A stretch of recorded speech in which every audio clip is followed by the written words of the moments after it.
একটা গুরুত্বপূর্ণ বিষয় আমাদেরকে মনে রাখতে হবে যে আজকে যেভাবে গরু কোরবানি দেওয়ার জন্য মানুষ উদগ্রীব, যে কোনো মূল্যে গরু কোরবানি দিতে হবে, জবাই করতে হবে, মহা হুলস্থুল।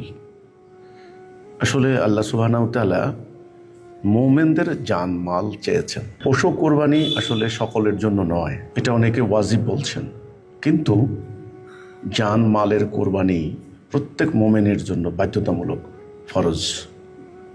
কেন? সেটা হচ্ছে এই, জান মাল কোরবানি দিয়ে এই পৃথিবীতে আল্লাহর দেওয়া সত্য দিন কায়েম করতে হবে। দিন কায়েমের এই বাধ্যবাধকতা অর্থাৎ ফরজ, এটা আল্লাহ রাসূলকে নির্দেশ দিয়েছেন। রাসূল সারা জীবনই দিন কায়েম করেছেন, সাহাবীরাও করেছেন।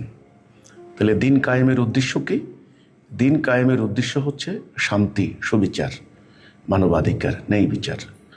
আল্লাহর দেওয়া সত্য দিন যদি কায়েম না হয় তাহলে সমাজে শান্তি আসবে না। এই কারণে দিন কায়েম করা প্রত্যেক নরনারী, মোমেন নরনারীর উপর ফরজ, বাধ্যতামূলক। সেজন্যে আসল কোরবানি, প্রকৃত কোরবানি হচ্ছে সেটা যেটা আল্লাহ সকলের জন্য নির্দিষ্ট করেছেন। সেটা হলো সকলের জান এবং মাল দিয়ে সংগ্রাম করে আল্লাহর দেওয়া দিন কায়েম করতে হবে। সেটার জন্য সাহাবীরা লড়াই করেছেন, যুদ্ধ করেছেন, শহীদ হয়েছেন। আসুন আমরা আসল কোরবানি দেই, যেটা আমাদের জন্য, সবার জন্য ফরজ করা হয়েছে, যে সেটা কি? আমাদের জানমাল দিয়ে আল্লাহর জমিনে আল্লাহর দিনটা কায়েম করি। আল্লাহ আমাদের প্রকৃত কোরবানি দেওয়ার তৌফিক দান করুন।